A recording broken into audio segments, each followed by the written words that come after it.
बहुत समय पहले की बात है। काशीपुर नाम का एक बहुत छोटा सा गांव था। वहाँ के लोग बहुत ही हंसी खुशी एक दूसरे के साथ मिलजुल कर रहते थे। इस गांव में हरिया नाम का एक व्यक्ति रहता था। उसके परिवार में उसकी पत्नी और 2 बच्चे थे। हरिया के पास 2 गायें थीं, जिनका दूध बेचकर वह अपने जीवन निर्वाह करता था। इस गांव की सबसे बड़ी समस्या थी पानी की, क्योंकि पूरे गांव में केवल एक ही तालाब था। लोग इसी तालाब से पानी भरकर अपने दैनिक जीवनचर्या के काम किया करते थे। गांव में और कोई पानी का साधन न होने की वजह से गांव के लोगों को इसी तालाब के पानी पर निर्भर रहना पड़ता था। हालांकि गांव के लोग अपनी इस जिंदगी से खुश थे। कुछ समय यूं ही हंसी खुशी बीत जाता है, लेकिन एक दिन जब गांव के कुछ लोग तालाब पर पानी भरने जाते हैं तो देखते हैं कि तालाब में बड़े बड़े मगरमच्छों ने कब्जा कर लिया है। अब लोग तालाब से पानी भरना छोड़ देते हैं, क्योंकि मगरमच्छ उन्हें मार सकते थे। थोड़े दिन बाद कुछ लोगों ने हिम्मत करके उस तालाब से पानी लाने की कोशिश की, मगर तालाब के मगरमच्छ उन्हें भी मारकर खा गए। इस घटना से पूरे गांव में भय और हड़कंप मच गया। अरे देखो भाई लोग, तालाब के इन बड़े बड़े मगरमच्छों ने हमारे गांव के 2 लोगों को मार दिया। अगर ऐसा ही चलता रहा तो धीरे धीरे ये पूरा गांव खत्म हो जाए। हाँ भाई रामू, अगर हम इन मगरमच्छ के निवाले नहीं भी बने तो भी बूंद बूंद पानी को तरस तरस कर मर जाएंगे। हाँ भाई लोग, ये तो बहुत बड़ी समस्या हो गई है। अगर हम तालाब के पास भी जाएंगे तो ये मगरमच्छ हमें मार डालेंगे। लेकिन बिना पानी के हमारा गुजारा कैसे होगा? हमें कुछ करना पड़ेगा। तुम सही कह रहे हो चंदन, हमें तुरंत पंचायत बुलानी चाहिए और सरपंच जी को बताना चाहिए। हाँ चलो सरपंच जी के पास चलते हैं, अब वही कुछ कर सकते हैं। गांव के लोग मिलकर पंचायत में सरपंच जी के पास जाते हैं और अपनी समस्या बताते हैं। हाँ सरपंच जी, मगरमच्छ बहुत खतरनाक होते हैं। अगर हम तालाब के पास गए तो हमारी जान को खतरा हो सकता है।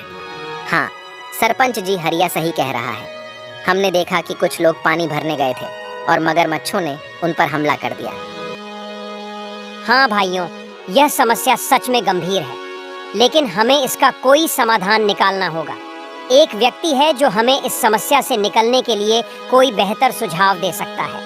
वह है मुखिया हरिलाल। हमें इस बारे में हरिलाल से बात करनी चाहिए। वह गांव के सबसे अक्लमंद इंसान है। वह इस समस्या का कोई ना कोई हल निकाल ही लेंगे। राजू और बिरजू, तुम दोनों मुखिया के घर जाओ और उनसे कहो कि सरपंच जी ने उन्हें तुरंत याद किया है। दोनों सेवक मुखिया के घर जाते हैं और मुखिया को ले आते हैं। सरपंच जी, कहिए आपने हमें कैसे याद किया? हरिलाल, हमारे गांव के तालाब पर मगरमच्छों ने कब्जा कर लिया है और लोगों को पानी के लिए बहुत समस्या हो रही है। अब तुम उनकी समस्या का कोई समाधान निकालो। मुझे तो कुछ समझ ही नहीं आ रहा, आखिर उन मगरमच्छों से कैसे छुटकारा पाया जाए। मुखिया गहरी सोच में पड़ जाता है और फिर उसको एक उपाय सोचता है और वह सरपंच जी से कहता है। सरपंच जी, मगरमच्छों से लड़ना आसान नहीं है। हमें एक दूसरा तालाब बनाना होगा। ये काम आसान नहीं होगा, लेकिन अगर हम सब मिलकर मेहनत करेंगे तो नया तालाब जल्दी ही बन जाएगा। मुखिया जी, आप बिल्कुल सही कह रहे हैं। हम सब मिलकर मेहनत करेंगे और नया तालाब बनाएंगे। हाँ, हमें मिलकर काम करना होगा। इस समस्या का यही समाधान है। चलो फिर कल से ही हम नया तालाब खोदने का काम शुरू करते हैं। सभी गांव वाले मिलकर काम करेंगे और पानी की समस्या से जल्द ही निजात पाएंगे। गांव वाले मुखिया जी के सुझाव से सहमत होते हैं और अगले दिन से ही तालाब खोदने का काम शुरू कर देते हैं। कुछ ही दिनों की मेहनत और मशक्कत के बाद आखिरकार गांव के लोगों ने मिलकर एक बहुत ही गहरा तालाब खोद लिया। बस फिर क्या था, वर्षा ऋतु का मौसम भी आ गया और गांव में जोरदार बारिश शुरू हो गई।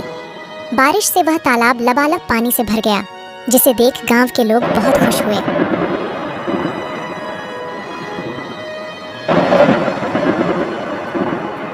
अरे हरिया, यह देखो, हमारा तालाब कैसे पानी से भर गया है। अब हमें पानी के लिए उस मगरमच्छ वाले तालाब में जाने की ज़रूरत नहीं पड़ेगी। हम यही पास ही के तालाब से पानी भर लिया करेंगे। हाँ काका, आज मैं बहुत खुश हूँ। आखिरकार हमारे गांव को इस पानी की समस्या से निजात मिल ही गया।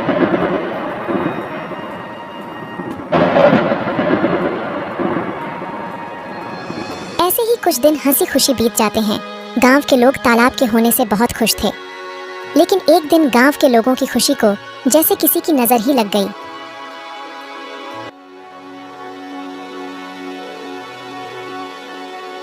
सुनिए जरा, ये तालाब से मटकी भरकर ले आना। घर में पानी खत्म हो गया है। और हाँ, थोड़ा जल्दी आना। वहाँ गांव वाले लोगों से बातें करने मत बैठ जाना जब तक मैं आपके लिए गाय का दूध निकाल देती।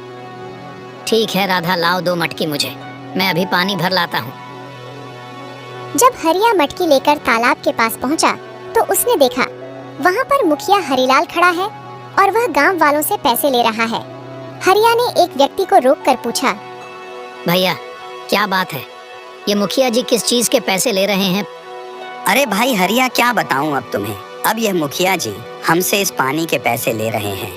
इनका कहना है कि जिसे भी इस तालाब से पानी भरना है उसको पैसे देने होंगे, और जो पैसे नहीं देगा उसे तालाब से पानी नहीं भरने दिया जाएगा। भगवान जाने अब इस गांव में क्या कहर आने वाला है। हरिया पानी भरने के लिए तालाब के पास खड़ा हो जाता है। जैसे ही वह तालाब से पानी भरने जाता है, मुखिया उसे रोकते हुए कहता है, हरिया, तुम क्या कर रहे हो? तुम्हें पता नहीं है कि यहाँ से पानी भरने के लिए पैसे देने होंगे? लेकिन यह तो गांव का तालाब है, यहाँ पानी भरने के लिए पैसे क्यों देने पड़ेंगे? यह नियम अब बदल गया है। यहाँ से पानी भरने के लिए हर किसी को पैसे देने होंगे। ये तो सरासर अन्याय है। ये तालाब सबके लिए है, हमने मिलकर इसे खोदा है। तुम पैसे कैसे मांग सकते हो? मुझे कानून मत सिखाओ, यह मेरा आदेश है, और जो इसे नहीं मानेगा उसे तालाब से पानी नहीं मिलेगा। ये बिल्कुल गलत है। मैं इस बात को जमींदार साहब के पास ले जाऊंगा, तुम्हें इसका जवाब देना होगा।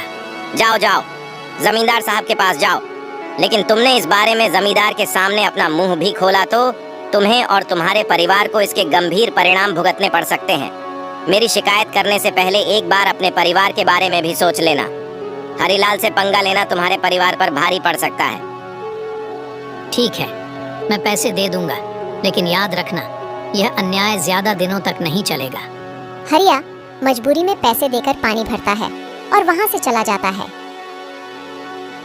राधा, जो हम सब गांव वालों ने मिलकर तालाब खोदा था, मुखिया जी ने अब उस पानी भरने पर रोक लगा दी है। मुखिया ने कहा है कि अगर पानी चाहिए तो तुम्हें इस पानी की कीमत चुकानी होगी। ये मुखिया अपने आप को समझता क्या है? देख लेना, एक दिन इसके पापों का अंत जरूर होगा। हम गरीबों की इसे एक दिन हाय जरूर लगेगी। इतनी गर्मी में गरीबों से पानी के पैसे लेता है। देख लेना, एक दिन ये मुखिया बूंद बूंद पानी को तरसेगा। नहीं राधा, ऐसा मत कहो। कोई हमारे साथ बुरा करता है, इसका मतलब ये तो नहीं कि हम भी उसके साथ बुरा ही करें। ऊपर वाला सब देख रहा है, सबको सबकी कर्मों की सजा जरूर मिलती है। मुखिया को भी उसकी किए की सजा एक न एक दिन जरूर मिलेगी। एक दिन गांव में एक नया व्यक्ति आता है और तालाब के पास पानी पीने की कोशिश करता है। ये तालाब तो काफी बड़ा है, यहाँ से पानी पी लेता हूँ, प्यास बहुत लगी है। ऐ, तुम कौन हो? नमस्ते, मैं एक यात्री हूँ और बहुत प्यासा हूँ, बस थोड़ा पानी पीने के लिए रुका हूँ। यहाँ पानी पीने के लिए रुक गए? यहाँ पानी पीने के लिए पैसे देने होंगे। पैसे? लेकिन पानी पर तो सभी का हक है, ये तो सरकारी तालाब है, पानी के लिए पैसे क्यों देने पड़ेंगे? ये सरकारी तालाब नहीं, ये हमारा तालाब है। यहाँ पानी पीना है तो पैसे देने होंगे, नहीं तो चलते बनो।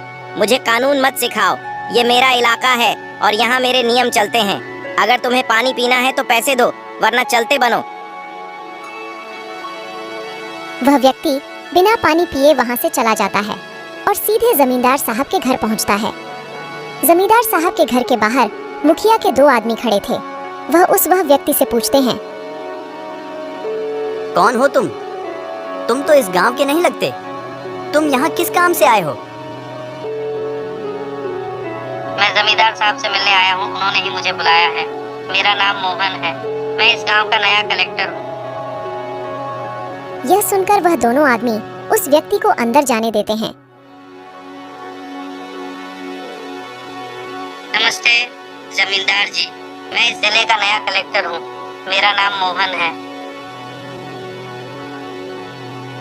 नमस्ते कलेक्टर साहब, आइए बैठिए। मुझे बताइए आप यहाँ कैसे आए? जमींदार साहब, मैं यहाँ एक गंभीर समस्या के बारे में बात करने आया हूँ। मैं गांव के तालाब पर गया था और प्यास लगने पर पानी पीने की कोशिश की, लेकिन मुझे पानी पीने से मना कर दिया गया और पानी पीने के लिए पैसे मांगे गए। क्या ऐसा किसने किया?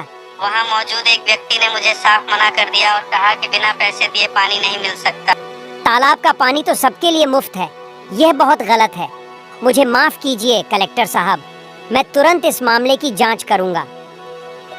जमींदार साहब गुस्से में बाहर खड़े मुखिया के दोनों आदमी को अंदर बुलाते हैं।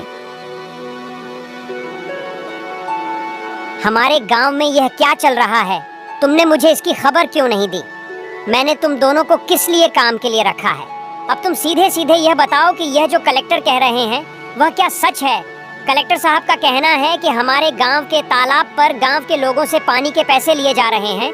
सच सच बताओ मुझे। जमींदार की फटकार से वह दोनों आदमी सब उगल देते हैं। जी जमींदार साहब, वह मुखिया हरिलाल हैं जो गांव वालों से पानी भरने के पैसे ले रहे हैं। हमने उन्हें बहुत समझाने की कोशिश करी, लेकिन वह नहीं माने। उस मुखिया हरिलाल की इतनी हिम्मत, उसने मेरे पीठ पीछे गांव वालों के साथ ऐसा व्यवहार किया। जाओ मुखिया को अभी बुला कर लाओ, और हाँ, साथ में सारे गांव वालों को भी एकत्रित करके यहाँ लाओ। थोड़ी देर में मुखिया के साथ ही सारे गांव वाले भी जमींदार साहब के घर पहुंच जाते हैं। गांव वालों, आज मैंने आपको एक जरूरी मुद्दे पर चर्चा करने के लिए बुलाया है। हमें पता चला है कि तालाब के पानी के लिए आपसे पैसे वसूले जा रहे हैं। क्या यह सच है? सरपंच जी, यह सच है। हमें हर बार पानी भरने के लिए पैसे देने पड़ते हैं। हमारे साथ बहुत गलत हो रहा है सरपंच जी। हम पहले से ही मुश्किल में हैं और यह नया नियम हमारे लिए बहुत भारी पड़ रहा है। मुखिया, तुम्हें क्या कहना है? क्या यह सच है कि तुमने पानी के लिए पैसे वसूले हैं? तभी मुखिया का ध्यान उस व्यक्ति के पास जाता है जिसे मुखिया ने पानी पीने से मना कर दिया था। अरे ये व्यक्ति यहाँ क्या कर रहा है? अच्छा, तो इसीलिए लगाई है। मेरी शिकायत देख लूंगा इसको तो मैं। बोलो हरिलाल, ये सब क्या चल रहा है? सच का तो मुझे पता चल ही गया है, लेकिन एक बार ये मैं तुम्हारे मुंह से सुनना चाहता हूँ।